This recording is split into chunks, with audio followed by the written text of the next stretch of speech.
and welcome to A Life More Boaty. We are here at the Düsseldorf Boat Show to bring you the rather beautiful Elling E4. Now, we did the E6 last year and that has proved extremely popular, so I thought I'd go and have a look at the E4. So to start with, this beautiful blue hull colour is optional.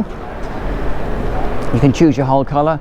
For the sake of it, there is Magnus Master stabilizers down there, and while we are down below, I'm just going to show you this out of interest. So all of these boats come with a standard single engine option, and you can have Volvo Penta 180 horsepower, you can have a 480, or you can even go for a D8 600 if you want. And if you're an American market customer, you can have that as a Cummins engine.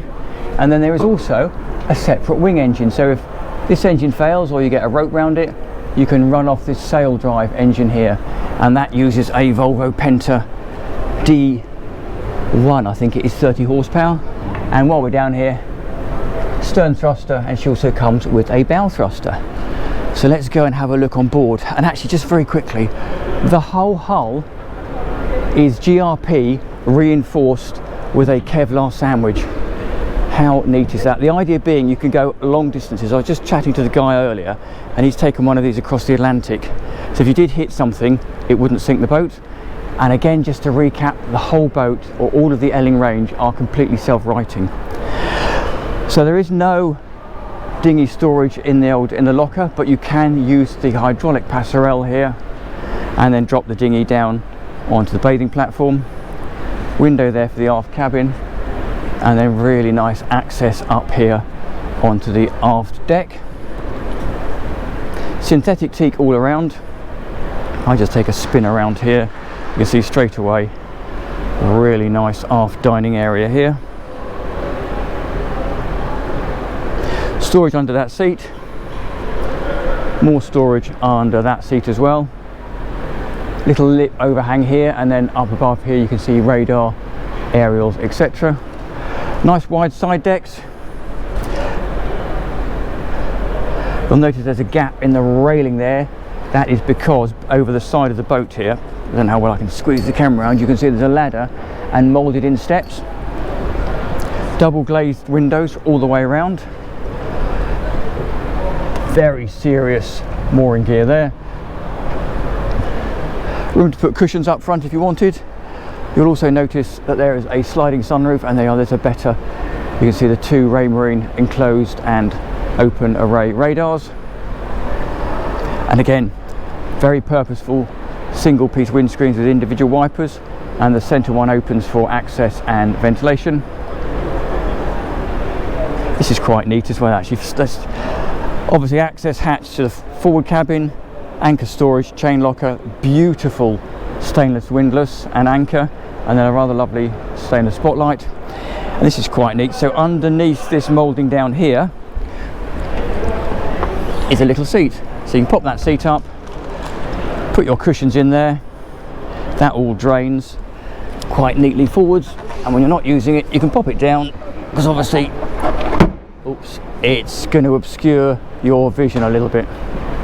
So we go back down the other side deck, and you can see how purposeful. You can't see this on the video, but the whole boat leans outboard to make sure that all that water that you're pounding through drains out. There's a locker down here for ropes and storage alike. And you can also see up here there is a full canopy, so you can enclose this entire aft deck if you want to. And I've just noticed that that table is hydraulic, so you can have it for dining or coffee tables. It's a watertight door here, and the same ventilation window down here. We step into the helm station. Very nice dinette, and the guy was telling me effectively you can sleep on that, so you can have one person sleeping whilst the other person's at the helm. And then down here we have helm station fridge, storage over there, and above us here is the switch for the sunroof. So if I just push that little button down here and turn around, you can see fully open sunroof, and then you can close that sunroof off as well, obviously depending on where you're going and the weather conditions.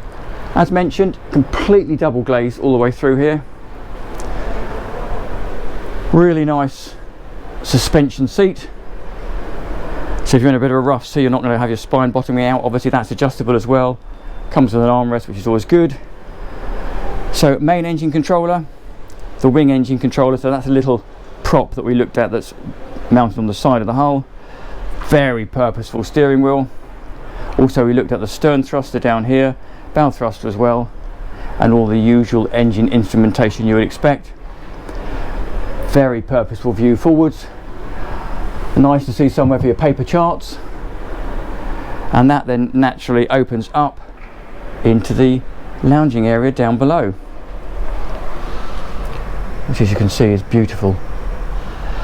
Now where I'm standing up in the helm station is underfloor heating. As you drop back down below here, we move into more conventional central heating like you would have at home.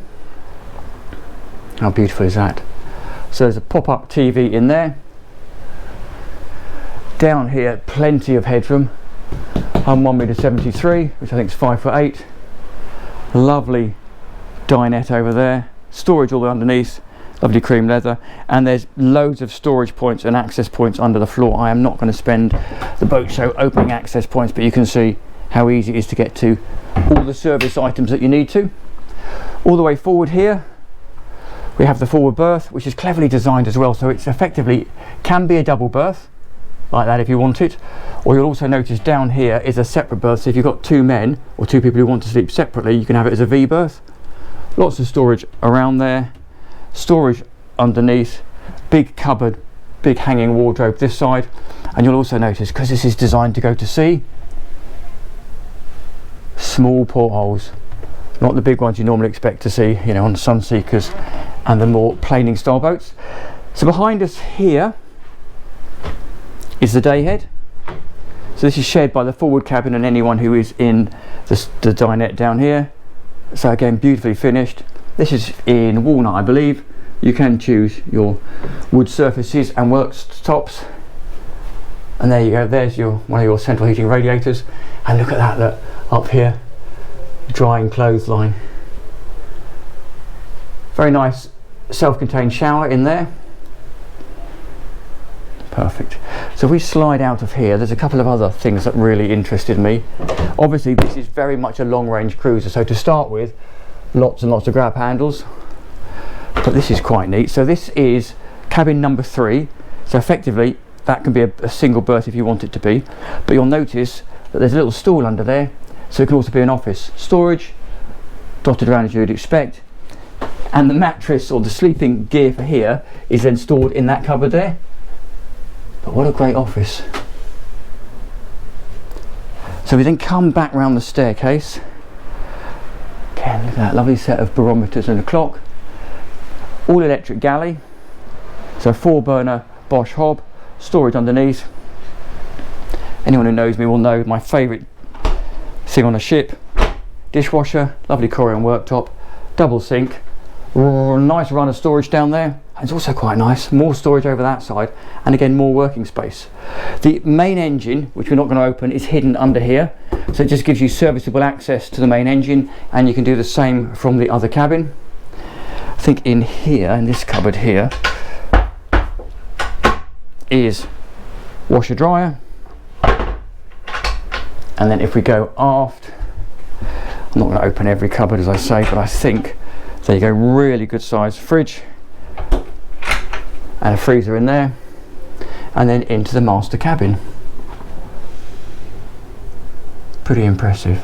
Again, full head height the whole way through, and cleverly, so the wing engine, so that little engine we looked at, that Volvo Penta D1, lives under the bed. So you've got two sources of propulsion. As the guy was telling me, if you're crossing the Atlantic, you whilst the range ultimately won't get you across the Atlantic on one tank full, it's really nice to know that there's a second engine there if anything goes wrong. Lots and lots of storage over there, more access. Then over here we have some TV up there, ensuite head, again little radiator there for central heating, loo down there, basin or sink depending on what you want to call it, and then another very practical, like decent size, full size shower in there. Yeah, so going back to the fuel tanks, I think if you run at, just shut this door, I'm talking, if you run at 7.5 knots, you're going to get 1,500 nautical miles of range. But if you drop that, or if you go up to sort of the comfortable cruising speed of 14, it's going to give you 750 nautical miles of range. But equally, maximum speed is around about 17 knots. So there you go. That is the rather beautiful Elling E4. So we'll say thank you very much for Elling for letting us have a look around. Absolutely stunning boat. These are super impressive if you want to go to sea. So thank you very much for watching. I look forward to seeing you next time round.